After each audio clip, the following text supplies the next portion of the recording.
How's it going, guys? My name is RighteousNicky and welcome to another Overmind game. I'm going to be playing on Inferno Shrines, and this is actually going to be an Arthas game. Probably saw it from the thumbnail, but we're going to have Arthas and Ragnaros bans. Now, first pick Zoo here. Zoo is actually pretty good on this map. Not only that you can soak throughout 3 lanes, but generally Zoo is pretty good for clearing the shrine itself. So, pretty solid first pick. Though, I notice now that Sylvanas is open, so we're going to be able to secure the Sylvanas. Though, I really don't agree on Sylvanas plus Arthas because they both do the same thing. Sylvanas stops buildings from firing. Same goes for Arthas. So, they kind of fulfill the same role, though one of them is a tank, the other is a specialist. I mean, both of them are pretty good for this map. I just thought that maybe not getting 2 of them in one team is a better choice, like maybe getting another specialist, maybe like Nazeebo or something, but generally that doesn't mean anything. If you're a good Sylvanas player, you can build for a team fight as well, so with the dagger, so that really doesn't matter that much. Now, I'm going to go for Tychus. Considering I'm going Arthas, it's highly probable that we're going to have a second tank here to help me out, because generally Arthas as a soul tank isn't the greatest of choices. There are far more better choices for soul tanks, but generally I really like Arthas for this map because you can actually clear the shrines yourself pretty well with your W, with your wind, frozen wind spell, dealing AoE damage around you. They're going to secure Malfurion. Malfurion is being the most contested support currently.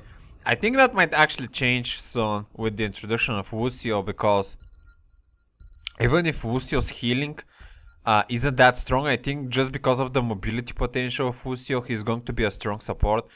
Because having an opportunity to have mobility is so strong, in my opinion. Now, of course, Malfurion is actually picked probably 100% of the time because of the Emerald Nightmare silent spell. It's very strong. It stops big engages from assassins, and it's generally a pretty good counter to stealth assassins, Malfurion. So, yeah, it's a pretty solid support. We're going to get Variant. Variant main tank is... I would say that Variant main tank is probably the best soul tank in the game. But... I mainly do that because he's level 7, I don't know, level 4, level 7 talent. I want him to negate all of the damage if you time it right, so that's pretty huge in my opinion. Kel'Thas is a good wave clearer and shrine clearer, so he's a decent pick. I really would have liked to actually have an auto attacker, but Kel'Thas is going to do the job. Phoenix is also pretty nice for the Inferno Shrines objective. Now they're going to get Malfurion and Chromie. Chromie is a pretty interesting pick here. Well, we don't have a melee assassin to take care of Chromie. Basically, me or Varian has to engage on her, so she's in a very safe position. The last pick is going to be Uther here. I mean, Uther is pretty good to counter Chromie's burst, so I see why he would pick that. So let's see how this game is going to go. Uther can not only put Divine Shield actually for Chromie's ult, if she goes for the I think it's whoop, yeah, ultimate, but also he can cleanse it. Not all supports have cleansed, like, recently myself I've been playing a lot of Tassadar and Tyrande as supports, well, mainly as backup supports, actually Tyrande most of the time as a soul support, but it's a bit shitty that you don't have a choice to go cleanse, so that's a bit bad. I'm actually going... No, I'm not going to survive here on a sliver of health, unfortunately. But yeah, they have a lot of stuns. Zoo root plus Muradin follow-up stun, plus the Malfurion root.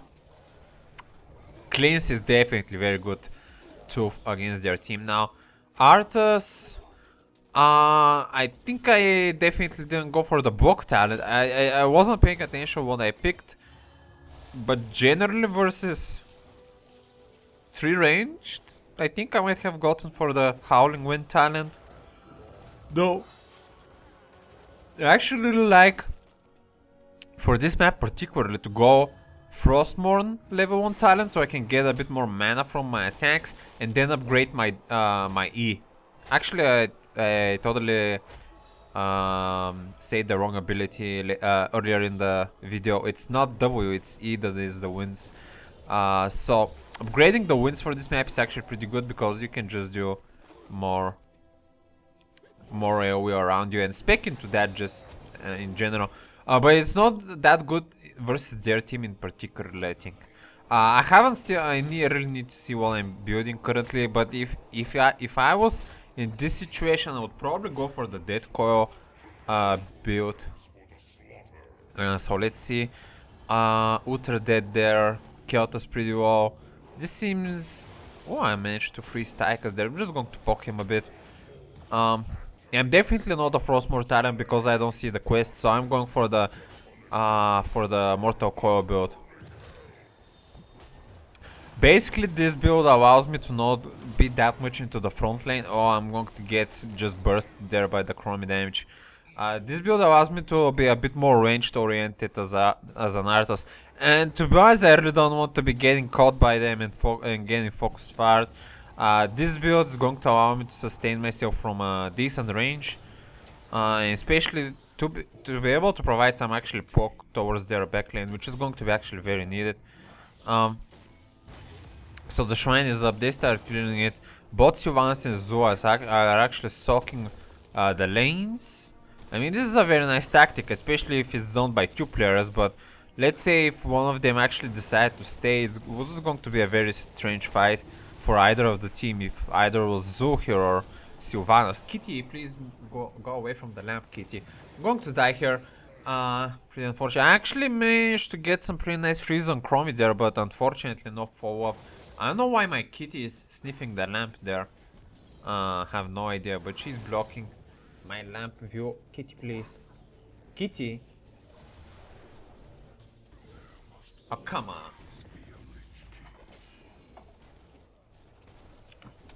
Alright. Guess you want some attention. Alright. What is happening here? Alright, the shrine. Yeah, they're taking the shrine now. Well, Uther is soaking. Alright, Uther is soaking. I mean, to be honest, Uther shouldn't be soaking. I think it would be best if I was soaking, plus maybe either Sylvanas or Keltas. The best situation would be actually to have both Sylvanas and Keltas here defending, because generally it's safest to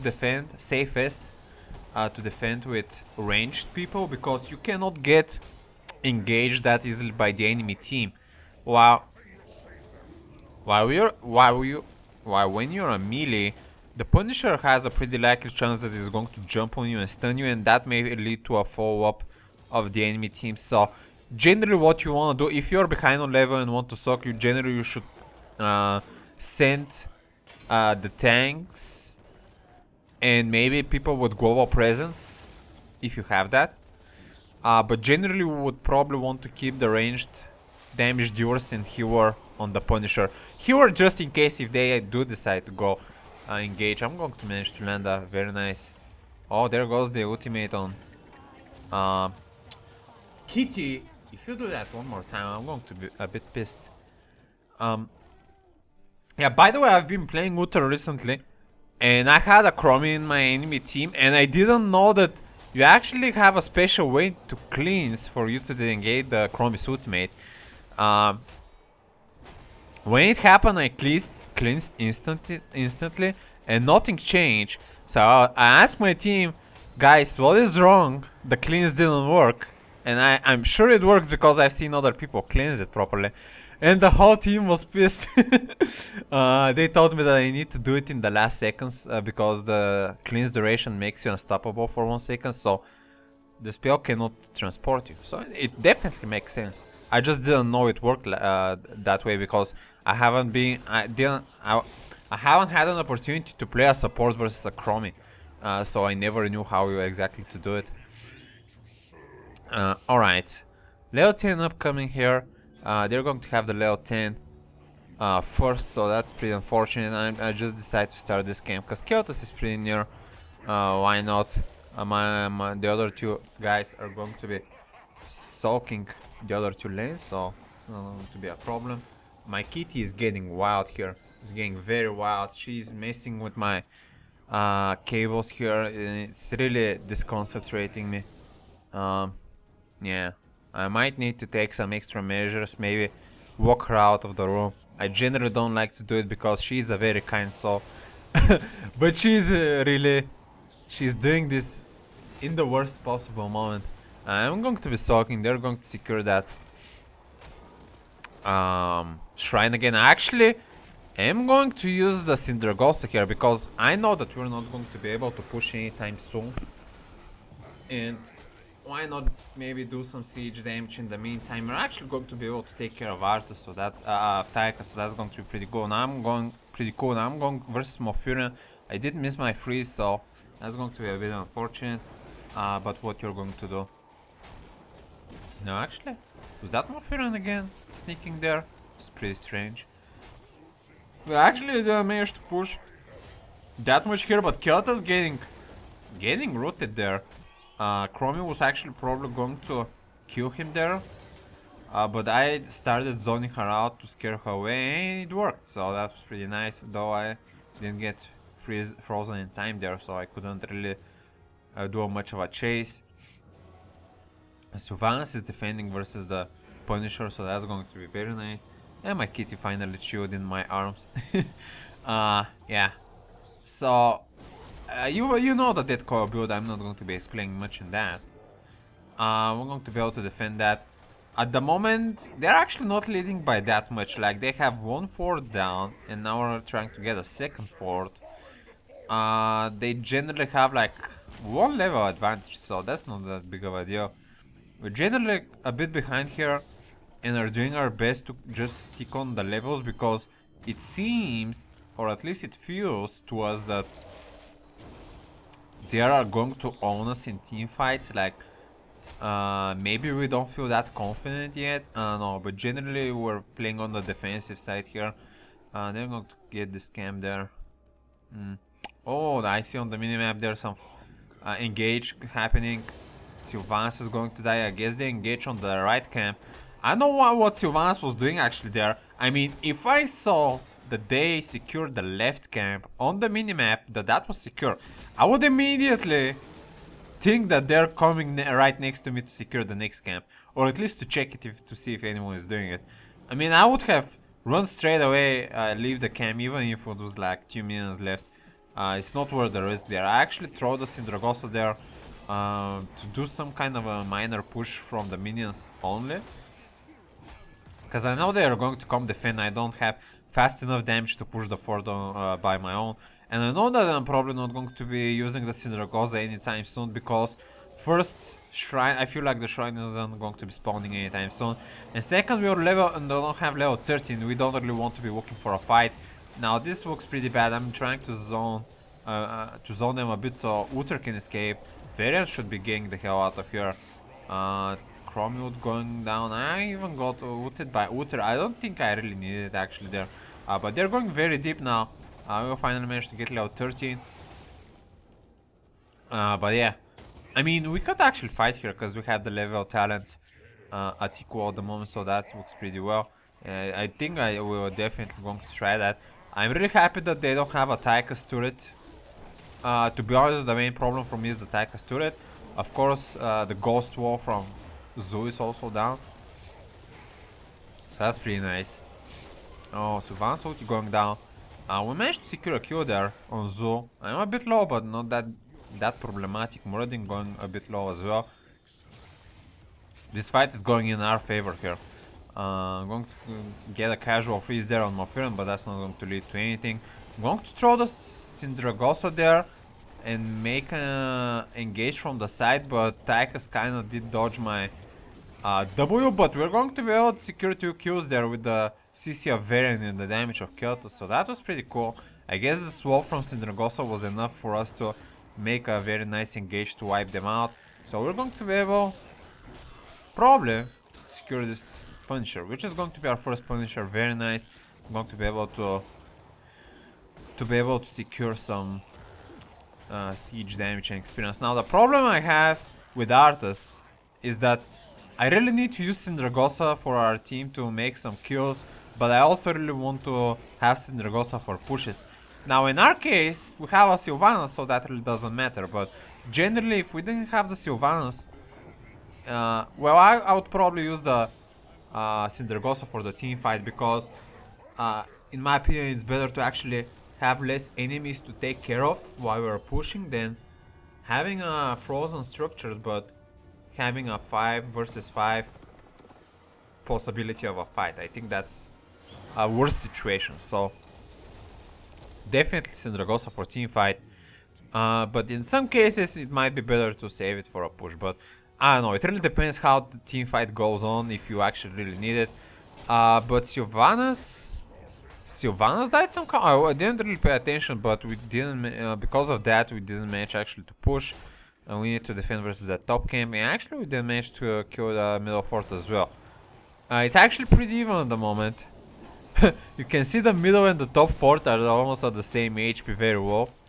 So the minimap actually looks pretty mirrored as well, and we finally managed to catch up on the levels here. Like, we're a very small amount behind, it doesn't really matter at this point. With that little difference, we just need to like clear a wave or two to catch up on the level. Now they're at the bottom there, definitely. So we're probably going to try to look for an engage here, because we really like to be fighting on an equal ground as of talents. I mean, when you are at the same level, you definitely feel in a position where you have definitely more chance to win a fight. So we're definitely motivated to do something here to win them over. Now we see a Muradin there. Varian is going to engage on the Muradin. I'm not going to be able to follow up there. And to be honest, Muradin isn't the best target to be starting to chase, so yeah. But we have a Sylvanas. Sylvanas is going to start applying some siege pressure here so their team can come defend. Varian very deep there. I think that Varian was very deep. I'm going to have to engage with my Syndragosa, going to freeze the fort. Tons of woods going on the Malfurion, so he's going to vaporize. I'm actually staying around here, not only to deal damage to Zoo, but also to clear some of those ghosts, because I really don't want my carries to be swallowed and damaged. But generally we managed to secure 2 kills, which is going to be very important as a root going on the Muradin there. Oh, shrine spawning, alright. We're going to be having an advantage position here, having more people on the shrine. I think we're going to be able to secure it mostly uncontestedly, so that's going to be fantastic. And yeah, we shouldn't be sucking at this point, because it really doesn't matter if you get like to level 18, you still have the same talent. You're going to have a bit more damage, but it's better to focus your efforts on the shrine map here. As you can see, I mean, they actually don't have anything else to do besides getting some extra experience with pushing, because they cannot contest the shrine 3 versus 5. And we're going to be able to get this freely, so that's going to be excellent. So versus a Chromium of Furin and a Zoo, I think I went for actually the anti-magic shell, I would assume, if I actually managed to get to level 20. But if we were in that situation, I would probably go for the anti-magic shell. Because if I get caught in a root, there's a big chunk of damage that goes in my way and I really want to block it somehow. Now I see a Chromie there, I almost got her with the root there, but her tiny feet kinda misjudged my trajectory. I'm actually going to send the Syndragosa there, mainly to freeze the towers there, so our Punisher doesn't take siege damage, so he can get a bit more value on damage on the enemy team. And structures, of course. I'm a bit low there, but I'm going to be healing myself with the Mortal Coil. Yeah, at this point we're just trying to get this fort here. The keep, actually. Keep is the right word, because it's the inner one. Usually it's the outer side is a fort, the inner one is a keep. I actually managed to do some poke damage on Chromie there, but I guess I was a target of the ult. Zoo is trying to engage on me, and he's going to give up. Now the good thing here is that we have a 1 level advantage. How is it someone calling me always when I'm recording a video? It's very strange to me. I'm going to have to cancel it just for a moment here and do it and take it later. Alright, Level 20 coming pretty soon. We're just trying to get some camps and soak for that level 20. Now, I'm actually was thinking a bit for absolute zero, because Chromie is pretty far behind, and landing a 2-second route on a Chromie is actually pretty valuable. Though I really never liked the upgrade itself. But I'm really really considering it at the moment. Though I don't think I picked it at the end. Yeah, we're definitely trying to get level 20. We're actually going to sneak onto their camp, because they're playing pretty defensively at the moment, so they're probably not going to be trying to check it out. So that's going to be very nice. What else is happening here? Well, I went for Death's Advance. Alright. It definitely makes sense. I really want to have more movement speed to get to the Chromie. Now, my Cindergosa got interrupted there, so that was pretty nasty. I think I got interrupted by Muradin. So we're not going to be able to go full engage. Though Sylvanas is freezing the structure, so that's going to be nice. Again, engage with the Cindergosa. Now, I'm actually not going to go that deep because I'm pretty low, but Zoo is going to get taken out. Now I feel a bit more confident. I'm going to get ulted by Chromie. I'm going to stay next to Uther so he can cleanse me. Though we feel pretty low here. Our main tank and Sylvanas is pretty low, so we're just going to back it out for now. Alright, so we're planning to play it safe by the book, not put any pressure, and just go for the shrine. I'm actually going to go back because I really want to have full mana for the upcoming 5 versus 5 fight. They're probably not going to be contesting the shrine itself, but I know that when Zoo comes, and they're probably going to be soaking the lanes currently so they can get that level 20, there's going to be a full 5 versus 5 end fight to decide if we're going to win or we're going to not able to win. And if you fight well, yeah, definitely, yeah, Varian, yeah, everyone agrees. Everyone has the same mindset as me here, so that's pretty cool. It's very nice to have a very cohesive team that thinks a bit like you and has the same goals as you. That's very well. It really cheers me up and motivates me when I'm playing the game to have this cohesion. I don't know if that's the right word, but generally blending of minds when it comes to the gameplay itself. Because when it comes to Hero League, you really need to consider how your teammates react basically on instinct and on trust. So generally you trust them to do something that you would do. And I'm going to engage with the Cindergosa. I'm going with the Death's Advance on Chromie. Even going to get Divine Shield from Uther. And I'm going to just steamroll that Chromie. I'm going to squish her like the bug she is. Malfurion is going to fall down. I'm going to fall down, but that's not going to be a problem because I managed to take 2 people with me to the grave. And 1 more down. Zoo is going to get down. Now the Taika's turn is going to be a bit annoying, but that's not going to be that big of a deal. They're going to take it out. Sylvanas's freeze on the fort is going to make the Punisher very dangerous. Taika's going down, and yeah, this is going to be a win. Yeah, I wrote that I went on Chromie like a bulldozer. Very funny. I really like my sense of humor. Anyway, yeah, I really liked this game, particular for this last fight. To be honest, the way I just went full engage on Chromie, it was definitely a bit dangerous there, and thankfully Uther gave me a Divine Shield to help me out there. But generally, it's just a normal Arthas game, nothing really special. I really wanted to show the Death's Advance potential as well. I think I've shown you in previous videos, but yeah, I think that the game was pretty decent to show. So yeah, guys, this is going to be an Overmind Arthas game.